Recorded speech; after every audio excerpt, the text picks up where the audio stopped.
You're watching 12 WKRC TV, a new generation of news.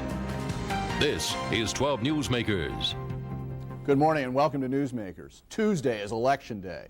We conclude our 2003 campaign interviews with 4 candidates for City Council this morning, beginning with Reverend Damon Lynch III, who is running as an independent. Reverend Lynch is the pastor of New Prospect Baptist Missionary Church in Over the Rhine.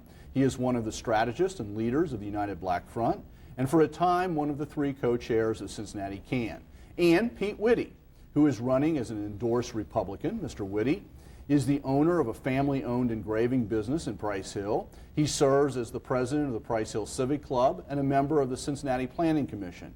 He last appeared on Newsmakers as one of the organizers of an effort to review the structure of City Council and the mayor's offices.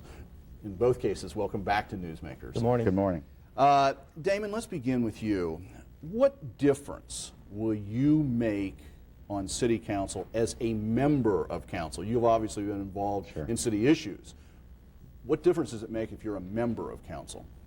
To realign the focus of city government from the rebuilding of our downtown to put more focus on our communities, the 51 communities where people live, and in particular the 9 communities of poverty, which are called the Empowerment Zone, to help city understand that nobody's leaving Cincinnati because we don't have a vibrant downtown. People are leaving our city because we have dying communities and underperforming schools. Also, to give a voice to the marginalized people in our community, the poor, segments of the African American community that aren't heard, the homeless, and that voice has not been heard on City Council. But the main focus is we have to rebuild our communities, strong, healthy communities, abate crime, support families, and support schools.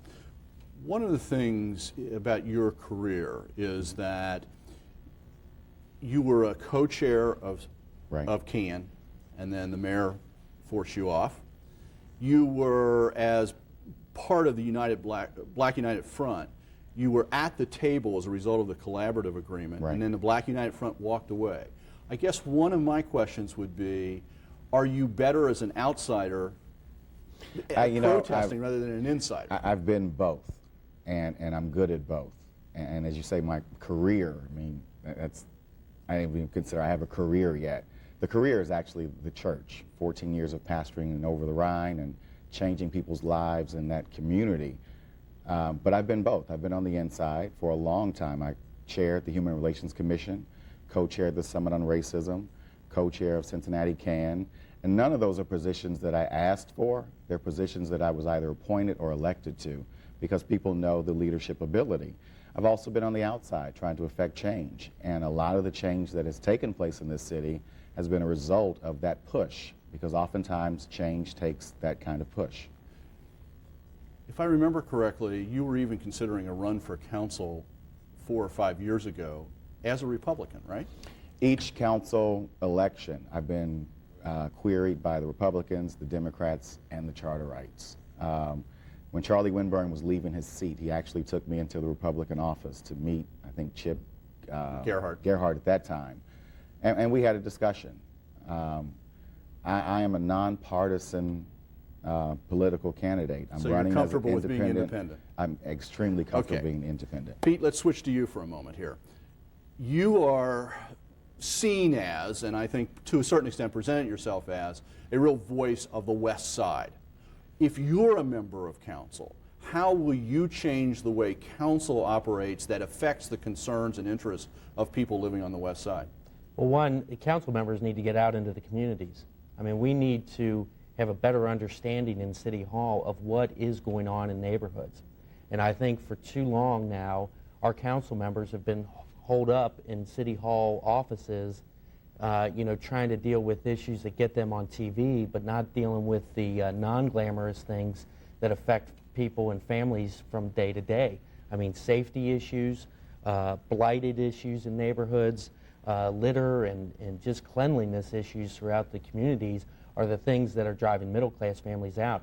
I want to be out in the community. I know the West Side, but I want to get out into all neighborhoods in Cincinnati. Concretely, what sort of policies would you press for that would reflect the concerns of those communities, or particularly West Side communities? We want more police on the streets. I'm not saying necessarily hire more, Let's get more police on the streets.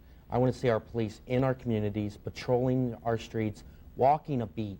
I want to see police officers be a part of the community, you know, poking their heads into businesses, saying hi, you know, interacting with people. Do you support people. the basic model that has been put forward by the collaborative with CPOP? Yes, I do. I mean, do you think we're on the right track? I think so. I think there are certain things that I don't like about it. I don't like anything that will have police officers doing clerical work instead of police officer stuff.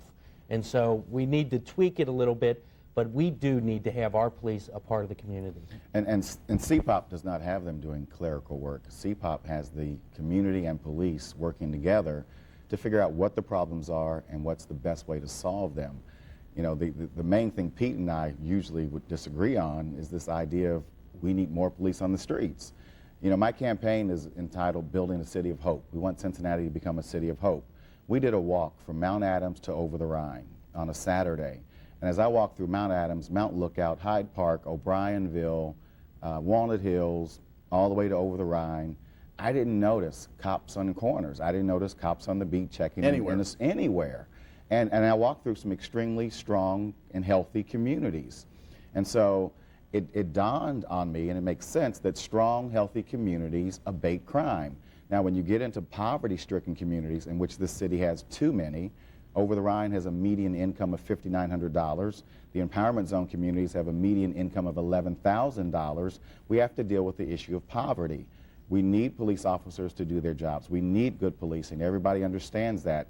But the issues are not just more police on streets. The issues are people with jobs, policies that target the hard-to-serve residents, policies that help reintegrate felons back into society.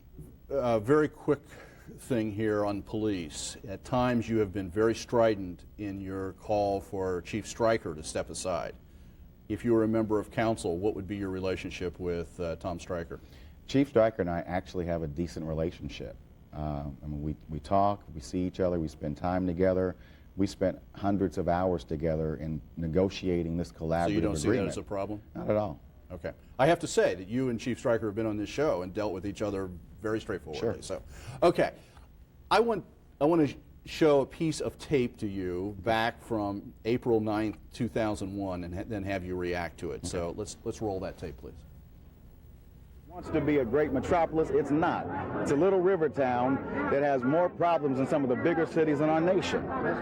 And this city needs to take a serious look at what it is. It's a sick town. And until we acknowledge that, we'll never try to fix it.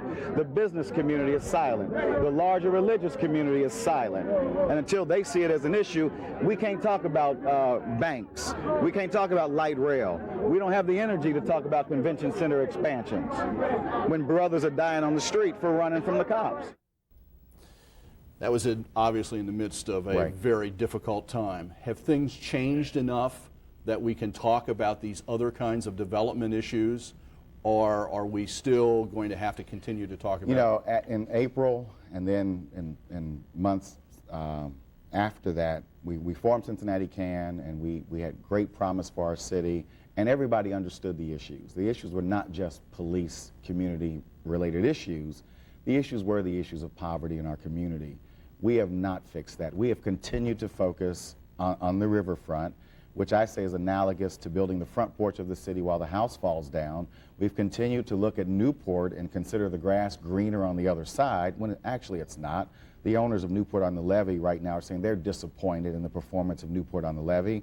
We've built our riverfront. It is what it is. It has these monstrosities on it, stadiums and coliseums and museums. So you're saying that the emphasis, it's still not time to talk about that. The emphasis has to be rebuilding our communities. Pete, I would now like to play a commercial that you have running, and then come and I have a question about that commercial. Let's take a look at that. Hi, I'm Pete Witte. We don't have much money, so I have to talk fast, but we're going to change the way things are done down here. We borrowed $4.5 million to pay off rioters who damaged our city. I'm against that. We paid $6 million to keep Saks Fifth Avenue. I would stop that. I'm going to return Cincinnati to parents and families instead of special interests. Vote Pete Wade for a better city. leaving aside the child's voice at the end. The best part. I thought that was Pete's voice. Your point about you oppose the $4.5 million settlement, that was one of the things that you say very quickly in there because you don't have much time. Right. $4.5 million settlement. Isn't that, in fact, based largely on the city making an evaluation? It was going to be very costly to go to court and try all those cases, and that it was better to settle that up front. Wasn't that, in fact, good business? I don't agree with it. I think that it was kowtowing to special interest and giving in. I think we should have fought those claims. I think that there were legitimate arguments on the city's behalf against those claims, and I think that, again, it was all for special interest that we quickly tried to resolve that issue. So you would have rather gone to court Absolutely. and let that. The other side of that is that would have kept that issue festering in the community. Well, it depends on our legal counsel's ability to, I guess, argue our case, but I don't think so. I think that in terms of settlements and arguments like that, that gets down to immediate family, special interest, and a certain fringe element that really pushes that type of agenda. We need to, as a city, move on, and we need to look at the broader things that go to address neighborhoods. You know, I hadn't seen the commercial, but did it say I'm against $4.5 million to rioters? It didn't say that, did it? It said I'm against borrowing $4.5 million to settle that lawsuit. Yes. And I think the rioters was used in the phrase. I thought so, because the $4.5 million was for the Timothy Thomas family, that the city agreed, and Chief Stryker himself agreed, that Officer Roach was wrong. It was for the Michael Carpenter family, which was in 1998 or 99, and for, that was the main brunt of the dollars, and it had nothing to do with rioters. I'm basically out of time, but there's one question I have to ask. What would you do if you were a member of council about the boycott? Negotiate it. And most candidates have said that as we've traveled. And once you're on council, who negotiates? Who do you negotiate with? People from the Black United Front, Concerned Citizens for Justice, and the First Coalition for Just Cincinnati. And Pete, what would you do as a member of council to take care of that issue? We need to take it on head on, and we don't need to give in on the issue. We need to stand strong as a city. Thank you very much for being here this morning. We'll see both of you on election night on Tuesday night at the Board of Elections, and this should be interesting. Stay tuned. After the break, two more council candidates, Democrat Laketa Cole and Republican Barbara Trauth. Thank you. I really appreciate it. Very straightforward.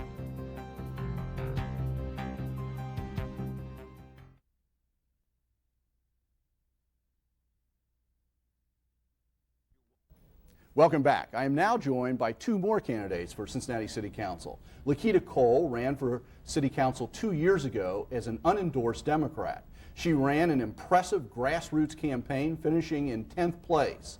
When Paul Booth resigned from council last April, the Democratic Party appointed Cole to the seat. She is running this year as an endorsed Democrat.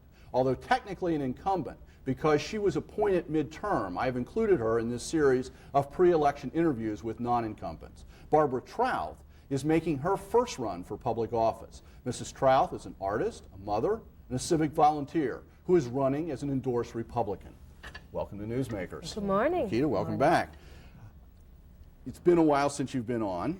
You're now a member of council. You've been around City Hall before as an aide to several council people. What is it that you've learned being a member of council that you didn't understand before you were actually in that position? Sure, great question. And you are absolutely correct. I've been around City Hall longer than any council candidate running for City Council. I've been there since 1997. One of the things since being there, a lot of things have changed in terms of processes. It is a little harder in terms of having to really make the difficult decision. Where in the beginning I was behind the scenes making the decisions, but now I'm out front making the decisions. But it's still been great because I truly believe that I'm making a difference in terms of moving the city forward and making it feel better than what it has been. What do you feel is your top priority as you move into, if you move into your first full term? My top priority is putting more money into our neighborhood development. We're having a neighborhood development comprehensive plan. We currently have over 400 neighborhood plans but we have no real plan of implementing them. So we get the citizens all involved in creating this plan for their community only to sit on a shelf. I'd really like to commit more money to our neighborhoods, and one of the ways of doing that is just really reallocating things and moving things around and not cutting the services. Barbara, you're a artist by background.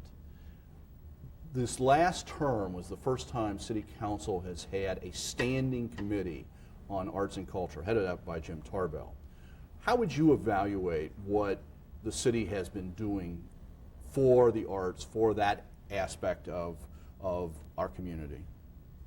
Well, I think that they've allocated, I think it was $2 million towards the arts, and I think that their focus is right. I don't think that we can rely on retail anymore downtown to bring people downtown. I think people have to understand that it is culture and tradition that our city is the greatest in presenting. And this is the way we're going to bring people downtown, is by our arts, because this is what mothers and children want to this is what mothers want to show children when they bring their children downtown. This is where I went to music hall. They want to bring them to the Aronoff Center.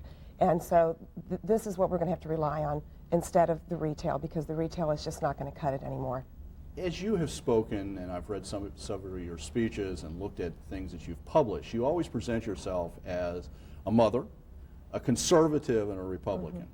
Some conservative Republicans have argued that government has no role in the arts. What's your reaction to that, response to that, as also an artist? Well, I think that government can promote the arts, and I think that most artists don't have a lot of money, and so that they really do need to rely on some type of government help in order to get their message out there and to make the society a better society. Okay. Let's go on to some other issues. One of the things that has one of the issues that has dominated in the months that you've been there is the whole question of the city assistance and subsidies to corporations that want to stay in downtown Cincinnati. Laketa, beginning with you, how would you evaluate, based on what's happened in the past 6 months, how would you evaluate and say the city ought to move forward on the same sort of questions? Because we all know more of those requests are coming. One of the things of how I would evaluate, and this is why I put forth a motion on July 25th, so that the administration and the city council, and as well as the corporations and the business community and citizens, come together to put up guidelines and policies in place and which corporations come to the city. The other thing that I'm looking for in these guidelines is that when you're talking about getting job creation credits and job creation tax increments, that you have to make sure that those jobs that are being created are going to be for city residents. If you're going to talk about employing 2,000 employees, then at least 60% of those jobs ought to go to city residents. And so those are the type of things that I'd like to see in place. You proposed that when you say July 25th. That was during the Convergence debate. Yes. Has anything actually happened to implement that? Well, now that we have a new person in place, Chad, I've met with him a couple times and talked to him. I've also met with some members of the community as well as the business community in terms of how we can structure. So it's still in the preparation It's still stage. in preparations. We've had to come back with another motion, myself and Mr. Crowley, to put it in again. So I'm hoping that it gets started. And what I said at that time is I'm not voting for any more corporation deals until we have a policy in place. Barbara, you have made it very clear in several speeches that you're pro-business. How do you evaluate what the city has done in these recent decisions with Convergence and Kroger's, and how would that affect what you do if you were a member of council in the future? Well, I think that each deal has to be negotiated on a case-by-case basis. And I think that we really need to remember every time that we need to get the best deal, and we need for the mayor and for the city manager to work for that best deal, because it's for the interest of the people who live in the city. And we have to constantly remember that we are keeping our tax base and that we are keeping jobs in the city by doing these things. They are not, it's not a wonderful thing. It's unfortunate we've come to this point where we have to almost beg people to stay in the city. This should be a city where people want, where businesses should want to be. And it's not happening that way. And my son told me about Detroit. Detroit is a city of high-rises with the windows broken out of them. We don't want a Detroit, and we need to just help our city at this point. It's a very crucial stage. If you had been on council, would you have voted for both Convergys and Kroger? Yes, I would have. Okay. Let's take a look at another topic, and it's, Barbara, you talk about, and you use the phrase, the perception that our city is not safe. And you expand on that to talk about the police and whatever. What I wasn't sure about, do you believe the city is safe and we just have a bad image? Or do you think that we have a serious problem that substantively has to be changed? I think that perception is reality, first of all. And I think that a lot of people hear about things that go on in the city and they're afraid to come down. Visitors are down 50% in the city. Retail's down 30% since the riots. And what I realized was that women are 52% of the population. I think that from walking around the neighborhoods, talking to people, women are afraid to go downtown. They're afraid to bring their children downtown. There are so many things that don't even make the papers or make the news. When I walk around neighborhoods, I talk to people, and I have a friend who witnessed a murder downtown. There's just a lot of things that don't even make the paper. Concretely, what would you do about that? Well, I think we need more of a police presence.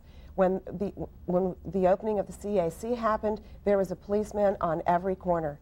And I think that at this point in time, in order for people to feel safe, I think we need more of a police presence on our streets.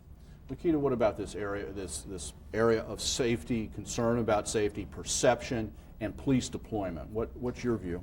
While I understand people constantly saying the need for more police officers, I guess I'm a person that really wants to get back to the basics, where we need to begin policing ourselves as well. At a time where we see something happening on the street, we turn our heads to it. We need to put a stop to that. You see two children out there fighting, you don't turn your head to it. You go over there, you put a stop to it, and you talk to them, and you educate them.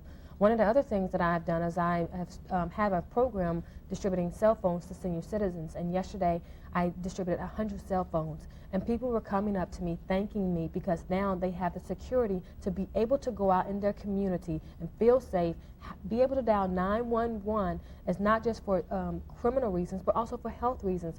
Those are the type of little things we can do that don't necessarily include calling more police officers. Is that a city? No, the cell phones were donated by several people. In fact, a high school student named Zach has collected over 300 cell phones and donated to the program. And before that, me and Christopher Monzel, we got cell phones from Coca-Cola and distributed them out. Barbara, on the question of police and safety and security, and we have less than a minute left, do you think it's a question of more police, or is it just the better deployment of police? And because that has budget implications. Better deployment of police. I don't think at this point we really have the money to have more police. We need to get them out from behind the desks and just deploy them where they are needed. I've heard of people in Kennedy Heights where they sleep on the floor, the mother and children, because the bullets are coming through the windows and through the walls. People assaulted in Westwood, at the park in Westwood. So it's a deployment question, not just a numbers question. Stay right there. I have my annual homily that I do. Tuesday is Election Day. The truism that is repeated over and over this time of the year is that no matter the personal qualities of the candidates, no matter how much effort they put into formulating clear options on policy, no matter how many hours they spend talking to people or how much money they spend creating an image, it all comes down to voter turnout. In that light, take a look at these numbers just from the city of Cincinnati. The total population of the city in the 2000 census was just over 331,000 people. A little over 250,000 are old enough to vote. Of those, 191,000 are registered to vote. In 2001, fueled by the first head-to-head mayoral race in 76 years in the aftermath of the April riots, 89,079 people cast votes. In 1999, only 68,500 people cast votes in the city of Cincinnati. The point is, no matter where you live, if and only if you go to the polls, you gain a voice out of proportion to the others who do not bother to vote. Make sure you vote on Tuesday and encourage or shame your family members, friends, neighbors to vote. And be sure to watch Channel 12 News for the best election night coverage of all the races in Ohio, Kentucky, and Indiana. And as usual, I will be at the Hamilton County Board of Elections. Have a good week and vote. Thank you for being here. Thank you.